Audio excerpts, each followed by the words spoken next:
बैलगाड़ी वालों को इतना नाकारा मत समझो, हम हवाई जहाज बैलगाड़ी में रख के घूमते हैं।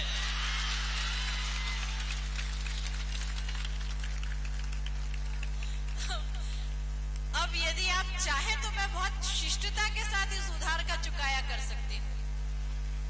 ऐसे ऐसे नहीं, वही जोरदार तालियां बजाकर बताओ। और कहना ये चाहती हूँ, एक बार फिर इनकी सूरत देखना और पंक्तियां सुनना। मुझे आपको देखकर लग रहा है जैसे जर्जर खंडहर हवेली से सवालात करता है। जर्जर खंडहर हवेली से सवालात करता है। मेंढक सूट बूट पहनकर जल परी से मुलाकात करता है। और जिसकी तस्वीर देखकर जुगनू भी डर जाते हैं, वो शख्स आज जान को पाने की बात करता है। देखिए प्रेरणा जी, बीच नदी में मंच बना है, तो मैं तो खाली ये कह सकता हूँ कि जल परियां खुद हमसे मिलने का बहाना ढूंढ लेती है। अब आपकी तरफ से जवाब दे रहा हूँ, सुनिएगा जवाब।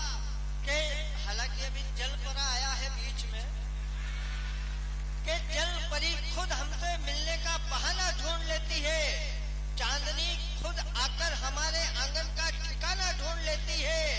और एक बात ध्यान रखना, हवेली की पहेली की सहेली वालों, दुनिया हवेली में नहीं खंडहर में खजाना ढूंढ लेती है। आइए अंतिम 4 पंक्तियां कहना चाहती हूँ और इस वार्ता को यहीं समाप्त करना चाहती हूँ और अपने काव्य पाठ पर आती हूँ। यदि आपको ऐसा लगे कि बहुत शिष्टता के साथ मैंने जवाब दे दिया है, तो मेरे अंतिम जवाब पर पूरे सदन से जोरदार तालियां बिना कहे आनी चाहिए। और कहना ये चाहती हूँ कि मुझे तुम्हारा प्यार भी स्वीकार है। मुझे तुम्हारा प्यार भी स्वीकार है और मेरा दिल भी बहुत बेकरार है। और जिस दिन तुम्हारा और मेरा रिश्ता कायम होगा, उस रक्षाबंधन का मुझे बेसब्री से इंतजार है। बहुत ईमानदारी से एक बात कहूँ तो आप चांपा के लोग बहुत एडवांस हो।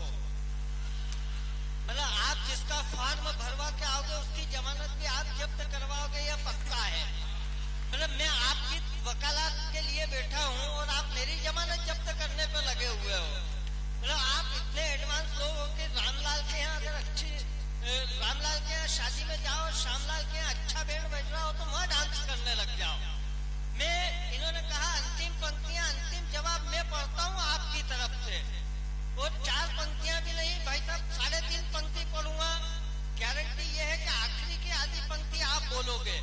लेकिन आपके स्वाभिमान की तरफ से, आपकी तरफ से अगर अच्छा जवाब दिया हो तो तालियां वो बजना चाहिए जो अभी तक ना बजी हो। कि प्रेरणा तुम हो बांसुरी अदरों की, मैं अल्ट्रासाउंड बैंड हूँ। कि प्रेरणा तुम हो बांसुरी अदरों की, मैं अल्ट्रासाउंड बैंड हूँ। तुम हो धर्म पत्नी किसी की, मैं भी एक हस्बैंड हूँ।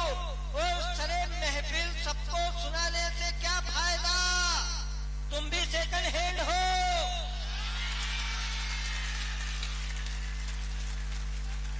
और मैं भी सेकंड हैंड हूँ। लेकिन मेरा एक छोटा सा निवेदन है, ये सारी बातें जो चल रही है ये इनके कविता पाठ में कहीं शामिल नहीं है। बंशीधर मिश्रा जी ने जिस विश्वास के साथ डॉक्टर प्रेरणा ठाकरे जी को यहाँ बुलवाया है, ये इन्हें जिन कविताओं के लिए बुलवाया गया है उनमें ये बातें शामिल नहीं होती है। मैं चाहता हूँ कि पूरा देश उन्हें जिस प्यार और स्नेह से जिन कविताओं के लिए बुलवाता है, आप जोरदार ताली बजाकर एक बार उन्हें आदेशित करें कि वे अपना कविता पाठ प्रारंभ करें। वे हास्य व्यंग लिखती है, वे ओय लिखती है, श्रृंगार लिखती है। जैसा आज की रात चांपा वाले उन्हें सुनना चाहते हैं, वैसा आप उन्हें एक बार फिर तालियां बजाकर उनका मन बड़ा करें। डॉक्टर प्रेरणा ठाकरे, आप कविता पाठ प्रारंभ करें। आइए इस आनंद की यात्रा को थोड़ी देर और जारी रखते हैं और कुछ दुमदार दोहों से जोड़ने की कोशिश करती हूँ। शर्त केवल इतनी है कि पूरे सदन से तालियों की रिदम मुझ तक जोरदार ताली भाई, जोरदार। ऐसे एक बार तालियां बजाकर नहीं चलेगा, तालियां रिदम लय के साथ मुझ तक पहुंचनी चाहिए। कुछ बातें आपने सुनी है, मैं परिणाम तक ले जाना चाहती हूँ कि परिणाम क्या होते हैं। सुनिएगा, के ढाई आखर प्रेम के बड़े सो पंडित हो। और पीछे जो लोग अभी तक मौन बैठे हैं, मैं उनसे कहना चाहती हूँ कि यदि अब की बार तालियों की लय उनकी ओर से नहीं आई तो मैं इस एक पंक्ति को पूरी रात पढ़ सकती। सुनिएगा कि ढाई आकर प्रेम के, तालियां लय के साथ रिदम के साथ बजनी चाहिए और कहा आहा का ठेका लगाना है। आप लोग बहुत कवि सम्मेलन सुनते हैं, जानते हैं कि ढाई आकर प्रेम के बड़े सो पंडित हो, नजरों से नजरें मिली बोलो कैसे सोए कि चकमा दे गई लैला। ये कुछ ठेकेदार तो बैठे हैं यहाँ, अब थोड़ी देर के लिए पूरा सदन ठेकेदार हो जाए और मेरा साथ दे। सुनिएगा, ये पीछे जो वार्ड क्रमांक 13 है, मैं उनसे एक बार फिर निवेदन करती हूँ कि तालियां उनकी ओर से आनी चाहिए। हाँ, ऐसे ऐसे नहीं बैठना जैसे कोई सत्यनारायण जी की कथा सुनने बैठे हो। सुनिएगा कि ढाई आकर प्रेम के बड़े सो पंडित हो, नजरों से नजरें मिली बोलो कैसे सोए कि चकमा दे गई लैला, कि चक्री हुआ है छैला, कि चकमा दे गई लैला, कि चक्री हुआ है छैला। और पूरी पिक्चर पिट गई हीरो शोक मनाए, पूरी पिक्चर पिट गई हीरो शोक मनाए। कन्याओं के जाल में फंस गए बाबा, हाय हाय बदनाम हो गए, ये झंडू बाम हो गए, हाय बदनाम हो गए, ये झंडू बाम हो गए। और छैल छबीली मोहिनी मदमाती ठिलाए, छैल छबीली मोहिनी मदमाती ठिलाए।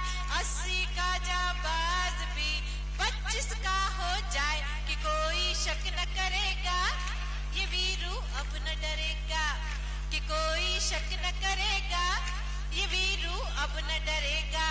और 10 जनपद के द्वार पर राहुल खड़े उदास, 10 जनपद के द्वार पर राहुल खड़े उदास।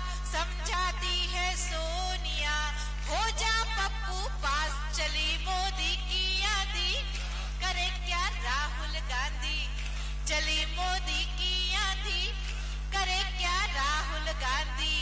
और मनमोहन जी मौन है बोले कैसे बोल, मनमोहन जी मौन है बोले कैसे बोल।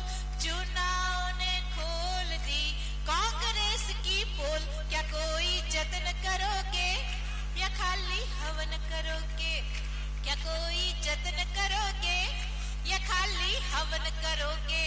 और इस सदन में, इस भीड़ में मेरे बहुत सारे नौजवान साथी बैठे होंगे जिन्होंने प्यार किया होगा। काका जी, मेरा मतलब है भूतपूर्व नौजवान साथी भी बैठे होंगे, क्योंकि आप अभूतपूर्व नौजवान हैं। लेकिन ये जितने प्यार में फेल पप्पू बैठे हैं यहाँ, जिन्होंने प्यार किया होगा, इनमें से कई पप्पू ऐसे बैठे होंगे जो अपने गर्लफ्रेंड के मोबाइल में बैलेंस डलवाते हैं। हाँ, ये वही वाले हैं। लेकिन बड़ी बात ये नहीं है, अब की बार तालियां उधर से आनी चाहिए। बड़ी बात ये है साहब कि जमाना इतना खराब आ गया है कि वो गर्लफ्रेंड उसी बैलेंस से तीसरे बॉयफ्रेंड से बात करती है।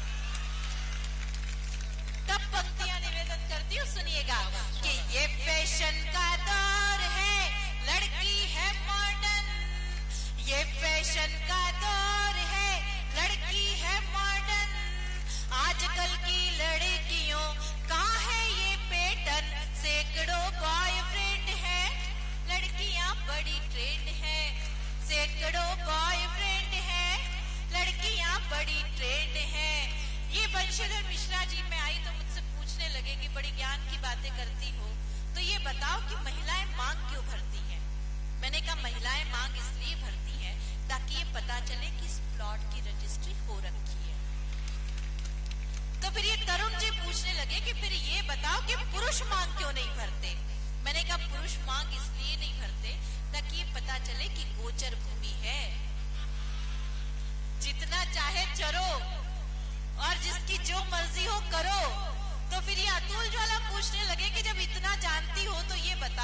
कि वरमाला लेकर जब एक दुल्हन आती है तो उसके साथ 3-4 और लड़कियां क्यों आती हैं? मैंने कहा अतुल जी, आप इतना भी नहीं जानते कि जब एक अच्छे प्लॉट की रजिस्ट्री होनी होती है तो नक्शे में खाली पड़े 3-4 प्लॉट बताने पड़ते हैं कि नहीं? हाँ, ये जो तालियां बजा रहे हैं सब खाली प्लॉट के चक्कर में फंसे पड़े हैं। अच्छा, कुछ तो इसलिए तालियां नहीं बजा रहे क्योंकि सब पत्नी यहाँ आए हैं, और जब पत्नी साथ आए और पति ऐसी बात पर ताली बजाए तो कल घर जाकर नागरिक अभिनंदन होना तय है। सब पत्नी पीड़ित बैठे हैं यहाँ। हाँ, सब पत्नी पीड़ित बैठे हैं। मैडम मैडम मैडम, ज्यादा चैलेंज मत करिए, चांपा में बेजा कब्जा भी हो जाता है। ये बड़े भोले इंसान है, बहुत अच्छे इंसान है। मतलब इन्होंने सुबह जब कवि सम्मेलन के लिए चले तो अपनी पत्नी से कहा कि ये बताओ, बड़े इमोशनल होकर, ये बताओ कि मैं सफर करता रहता हूँ, कवि सम्मेलन में जाता हूँ, कल से कोई दुर्घटना वगैरह हो जाए और मुझे कुछ हो जाए तो तुम बाकी जीवन किसके साथ गुजारोगी? पत्नी ने कहा शुभ शुभ बातें करो, ऐसे मत बोलो। लेकिन ये अड़ गए, बोले नहीं, बताओ तुम बाकी जीवन किसके साथ रहोगी? तो पत्नी ने कहा कि कुछ नहीं जी, मैं बाकी जीवन अपनी छोटी बहन के साथ रह लूंगी। फिर इनकी पत्नी ने इनसे पूछा कि बताओ कि मुझे कुछ हो जाए तो तुम बाकी जीवन किसके साथ रहोगे?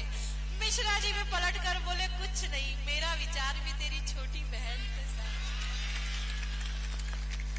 मैडम मैडम मैडम, आप मेरे बारे में जितना जानती हैं उतना तो मेरी घर वाली नहीं जानती। बढ़िया है, घर वाली बाद में आती है, बहनें पहले मालूम करती हैं कि लक्षण खराब है भाई के।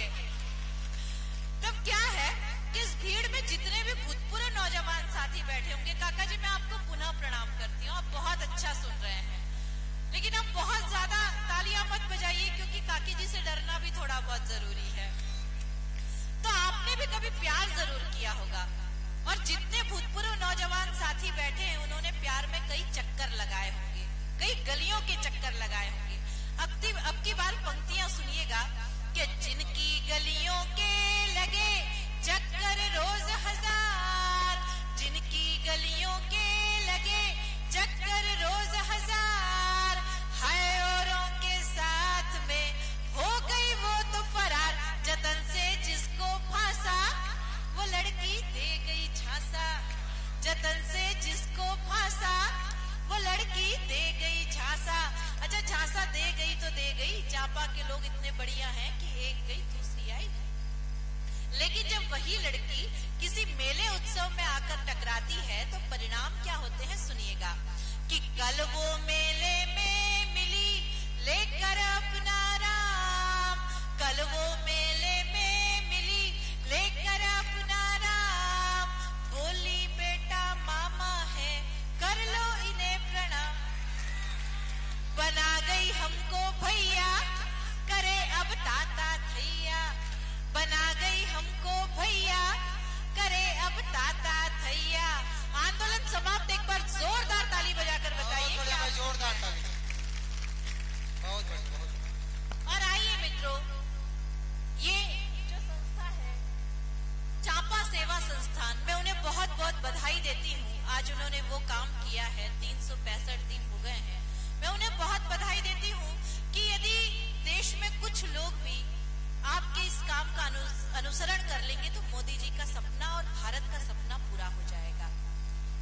और आइए 4 पंक्तियां निवेदन करती हूँ। बेशक ये जो हमारे अतिथिगण पधार रहे हैं, मैं चाहती हूँ कि 2 मिनट के लिए आप मुझे सुने।